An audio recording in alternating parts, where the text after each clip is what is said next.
Laying on the Line is my poetry anthology that Gabor Mate asked me to write. I have them here. I learned whatever as my clearing process. I imagined the Heathers or Reese Witherspoon being seriously blonde. While I am not a hair tosser, I can picture the hair flip. The pursed lips, the shoulders rising and shaking off anything just not desired that might be perching there, a parrot or raptor or 3 crows in a row, whatever, with the eyes rolling in a way that minimized the narrative. It wasn't so easy for me at first. Before I was born, you know that Buddhist koan, who were you before your father and your mother met? Before I was born, when I was just part of the spirit soul soup floating, I went into the decision room, the headquarters where the contract was drawn up. I have a stubborn psyche. I was offered this life and that life and the other life. The images of what was possible were shown to me. So many lives before this one, I had experienced poverty, imprisonment, dying alone, and moments of ferocity, beautiful bravery, and prophecy. No, I answered. No. I am tired of the lessons and the program learning, moving me up one small step at a time on the stone steps on the universe's hillside. Give me the lessons. I signed up for the double PhD because I was voraciously focused on shifting myself. There was demurring and some half-hearted attempts to dissuade me from my counselors. But I was sure I wanted it all this time. Everything I had not understood in the past had to be revealed to me this time. And so I was born to a psychopath. My dark-haired father with a muscled-out body whose arms and legs popped with veins of a weightlifter came home from Europe when I was 18 months old. My mother had her own fractured self with a serious confusion of you for her that comes with borderline personality disorder. At some point in my father's past, he was traumatized so severely that he shared 6 fully formed personalities in one robust body. I would say that 7 people raised me, but in fact, a person with borderline disorder does not hold claim to self, so that accounting does not work. Whatever. Chaos was my laboratory. It was where I studied the lessons this time. At any given moment, I could be attacked. My bones were broken, cheek, nose, collarbone, hands, arms. I learned early on to comply with demands that left me no sanctity of my own body. My body belonged to them. The threat of death hung around me as a constant part of my environment. Furniture, dishes, my infant self were hurled at the walls, and it was confusion. Not everyone learns to run in the night as father stands on the porch with a loaded German Luger. Perhaps that's why I don't enjoy jogging today. Whatever.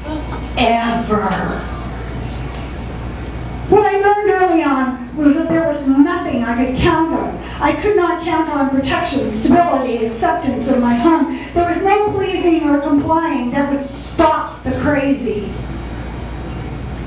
I also learned how beautiful hypocrisy as it works its way into the world.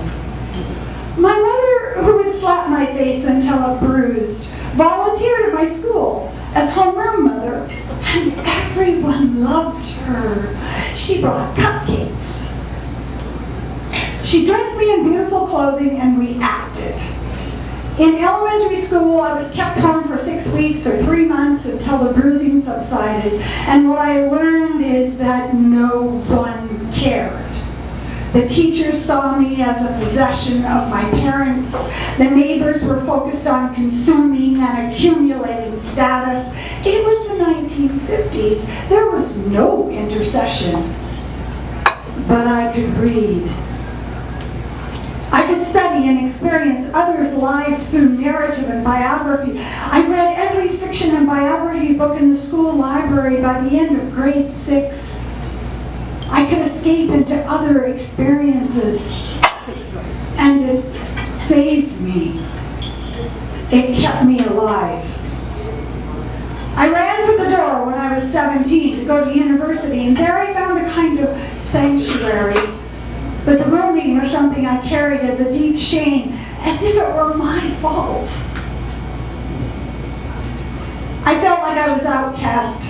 Early on, I had experienced bullying and group battery in school. My sin was my vocabulary. My sin was my intelligence.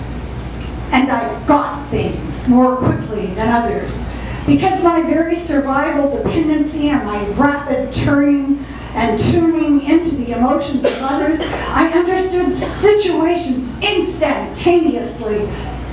It has made of me a very political animal. I was called weird by classmates and a genius by my teachers. In grade 6, I could read at first-year university level. The nightmares, however, followed me. I woke screaming for decades, and that can really put a hex on your sex life. One day, when I had used up all of my work addiction, I decided it was time to do what I had come here to do. It was time to heal myself and learn the lessons I had signed up for. I entered a 10-year period of meditation, plant medicine, semi-isolation, and fervent study. What determines our decisions? How does the brain work? How does family history, our social amoeba, our proximity to others shift our decisions? I couldn't get enough. I was hungry to learn. And I learned to say, whatever. The story is never drama. The story is never victim or victorious. It's just a lesson. As I grew and settled into myself, I realized what a gift I had given myself by walking this chosen path. I became a stronger channel, and the messages were crystal clear and always accurate. And I learned to trust my channel. I learned deep compassion as I came to understand the trauma that both my mother and my father had experienced and inherited within their body signatures. I sat with Gabor Mate, with Duncan Grady, with shamans in Peru when I went down the Amazon, with women energy workers in Nelson, and I read, and I read, and I read. For 3 months I sat Ho'oponopono, focused on my connection with all of my relatives one by one. I took responsibility for the way I envisioned them, and I allowed myself to run back along the narrative trail of their lives until I broke. My warrior's armored chest, the leather protection of a Roman soldier, fell away. And I sat with their pain. I cried for them. And I let it all go. Whatever.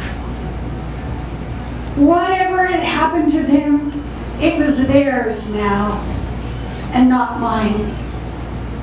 Now when I sit facing a client, someone I am coaching, I can think to myself, yes, I have been there. I have been abused. I have been terrified. I have been addicted. I have been suicidal.